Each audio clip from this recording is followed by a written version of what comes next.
Bismillahirrahmanirrahim. Assalamualaikum warahmatullahi wabarakatuh.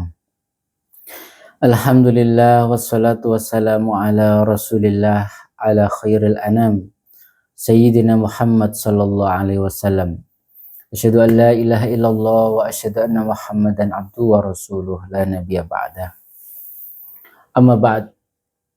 Teman-teman sekalian, Bapak Ibu yang berbahagia, pada kesempatan kali ini kita akan melanjutkan kajian terhadap kitab Al-Adab Al-Mufrad yang ditulis oleh Imam Al-Bukhari, gitu ya. Bismillahirrahmanirrahim. Tema kita kali ini adalah gimana sih cara mendidik anak itu, gitu ya. Lebih spesifik lagi, merujuk pada perkataan Ali bin Abi Thalib, ini disampaikan juga oleh Pak Quraisy, bahwasanya salah satu cara dalam mendidik anak adalah ini hendaknya dipahami dengan benar, jangan sampai salah paham, dan saya pikir perlu juga dengan pendekatan maqasid, itu jangan memaknai hadis ini semata-mata dari bunyi teksnya. Gimana sih bunyi teksnya? Kok enggak boleh? La turabbu auladakum kama rabbakum abaukum faqad khuliqu fi zamanin ghairi zamanikum. Nah, gitu ya. Iya. Jadi jangan kamu didik anak-anakmu dengan cara ayahmu mendidik kamu. Sebab mereka, Bapak Ibu, atau mungkin anak-anakmu juga itu diciptakan berada dalam zaman yang berbeda-beda. Artinya disuruh untuk mengadopsi, mengakomodasi perkembangan zaman, gitu ya. Iya, sebelum kita lanjutkan, perlu juga disebutkan bahwasanya renungan tentang cara mendidik ini masih kita letakkan dalam kerangka Al-Adab Al-Mufrad tadi itu, yaitu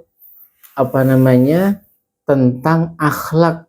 Apa sih akhlak bagi seorang muslim paripurna itu? Kalau yang pertama kemarin yaitu akhlakmu, ukuran yang paling utama adalah bagaimana akhlakmu terhadap ibu bapakmu. Yang kedua, akhlakmu ditentukan oleh bagaimana, sejauh mana, sebaik mana kita dengan tetangga kita. Gitu ya. Lah yang ketiga adalah akhlakmu ditentukan oleh sejauh mana kebaikanmu terhadap anak-anak yatim. Baru nanti setelah itu kepada budak-budak kita, gitu ya. Maksudnya pembantu, gitu ya. Oke. Kita fokus kepada yang ketiga, yaitu tentang anak yatim. Oke.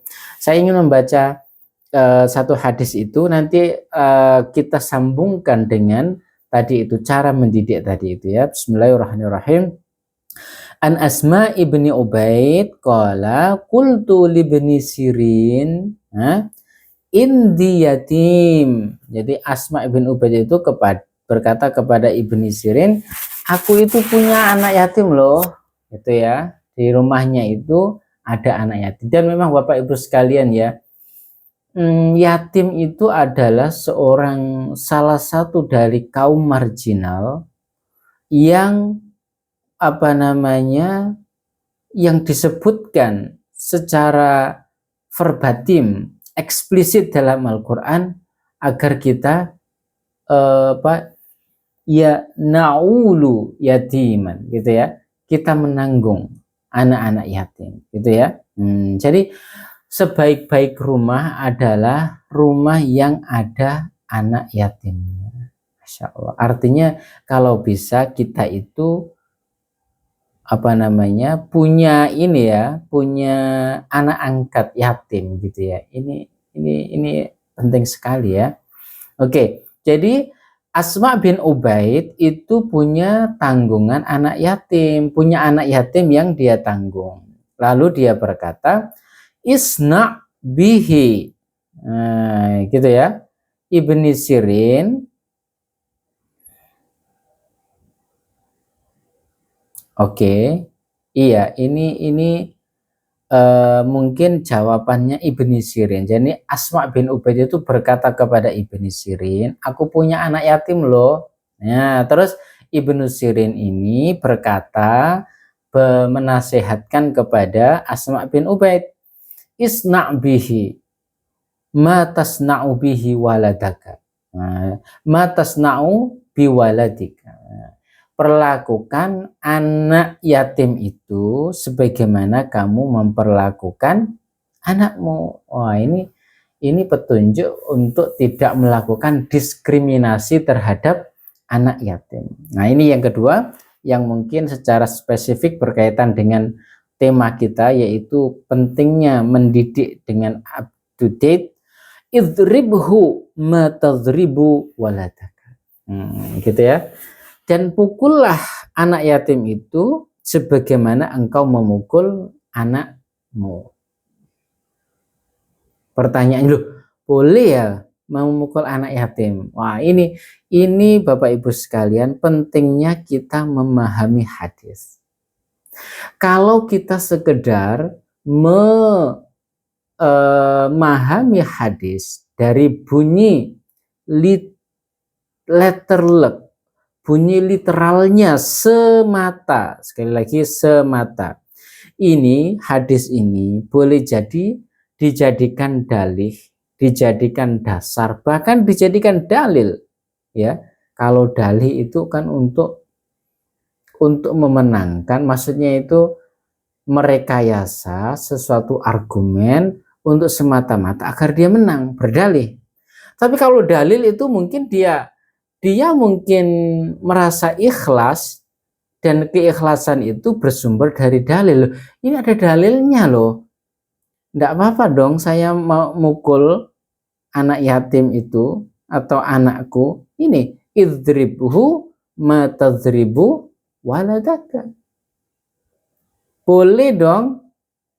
Ya, boleh jadi ada yang berkata seperti itu hanya karena bunyi hadis seperti itu. Maka dengan pendekatan maqasid, saya ingin mengatakan bahwasanya ini menurut pendapat kami ya, boleh jadi boleh salah, tapi kami meyakini itu benar. Meskipun ya tentu saja kami membuka ruang untuk koreksi ya. Oke. Jadi pembolehan pukulan ini harus diletakkan dalam konteks ketika itu. Boleh jadi pemukulan, mungkin ya pemukulan di sini bukan berarti yang keji ya pukul biasa kan gitu. Jadi saya juga pernah kalau pernah diginikan oleh ibu saya. Tapi itu terkenang sekali, dan terkenanya itu saya tidak ingin mengulangi lagi gitu, maksud saya itu. Nah, itu bagi saya pukulan yang penting sekali gitu ya. Tamparan yang penting sekali bagi saya dan merubah hidup saya gitu maksudnya. Itu bagus itu. Jadi andai kan tidak gitu mungkin Allah alam gitu ya. Jadi dalam satu masa dalam sejarah manusia boleh jadi pukulan ringan itu sesuatu yang lumrah gitu loh ya. Nah, jadi dalam pandangan kami idribhu ma tadribu waladaka di sini, pembolehan pukulan ini baik terhadap anak yatim atau kepada anak-anak kita itu dimaknai sebagai pukulan yang ringan. Dan terhadap anak yatim, pukulan itu hendaknya sama dengan pukulan kepada anak kita. Jangan karena dia anak yatim, lalu jauh lebih kuat. Jangan sampai seperti itu. Gitu ya. Oke, di bab anak yatim itu sudah jelas ya. Artinya jangan ada diskriminasi antara anak yatim dengan anak-anak kita sendiri. Itu aspek pertama ya. Dan yang kedua adalah hadis ini boleh jadi benar dalam waktu itu, tetapi hendaknya ia dimaknai sebagai sesuatu yang bisa berkembang gitu ya, bisa berkembang dari waktu ke waktu. Artinya bukan berarti orang yang tidak pernah memukul anaknya atau memilih untuk tidak memukul anaknya itu salah juga.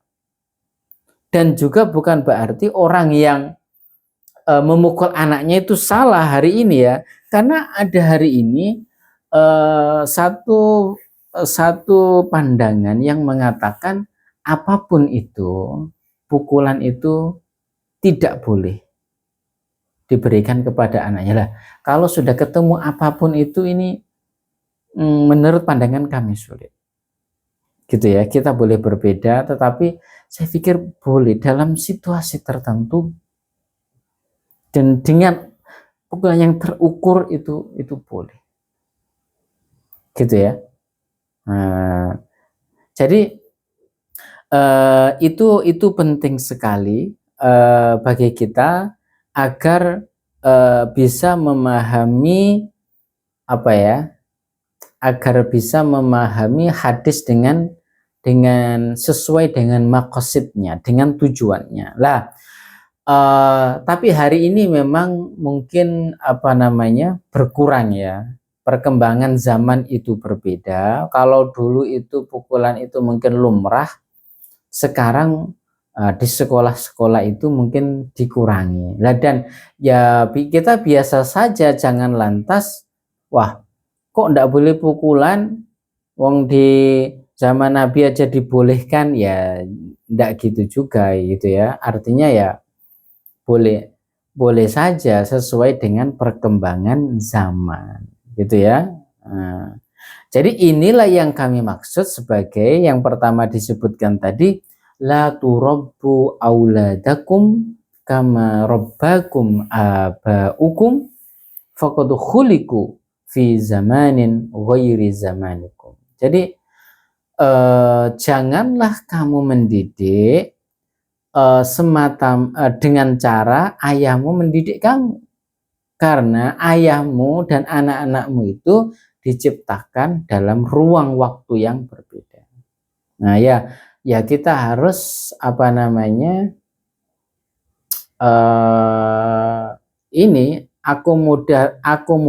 mengakomodir perkembangan zaman. Ya termasuk terkait pukulan tadi itu. Sekarang mungkin ya harus dikurangi gitu ya. Oke, terus yang kedua juga ya itu bisa kita terapkan dalam banyak hal gitu ya. Dengan menggunakan teori-teori pendidikan gitu ya. Dengan alhamdulillah, dengan menggunakan apa namanya peralatan teknologi. Jangan punya pikiran oh dulu kan ini saya apa namanya tidak pernah dididik oleh ayah saya dengan HP, ya udah saya tidak mau.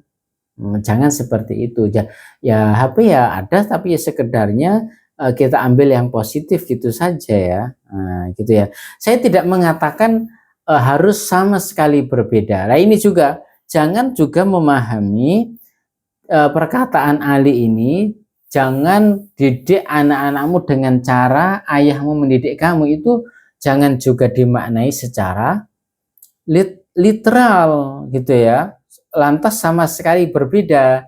Ya kalau itu baik, bagaimana cara mendidik anak kita, bagaimana ayah kita mendidik kita, dan itu kita merasa itu baik, ya boleh dong kita terapkan gitu ya. Jadi memahami ini dan bahkan memahami apapun dari teks keagamaan, kita harus mampu menangkap substansinya. Substansi dari perkataan Ali ini adalah kita harus mengakomodasi perkembangan zaman, bukan pada larangan mendidik sama dengan bagaimana orang tua mendidik kita, bukan itu menurut pendapat kami. Jadi idribhu ma tadribu waladaka. Nah, itu penafsiran dari hadis tadi itu, bahwasanya pukullah anak yatim itu sebagaimana engkau memukul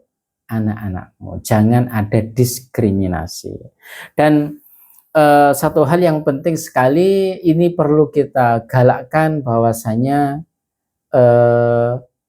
anak yatim adalah termasuk dari golongan kaum marginal yang Islam sangat memberikan perhatian kepada mereka. Nah, gitu ya. Dan jadi kalau bisa, dan tentu saja ini nasihat kepada diri kami pribadi dan juga kepada kita semuanya, sebaik-baik rumah adalah rumah yang di dalamnya ada anak yatim. Ihdinas siratal mustaqim, wallahul muwaffiq ila aqwamit thoriq. Wassalamualaikum warahmatullahi wabarakatuh.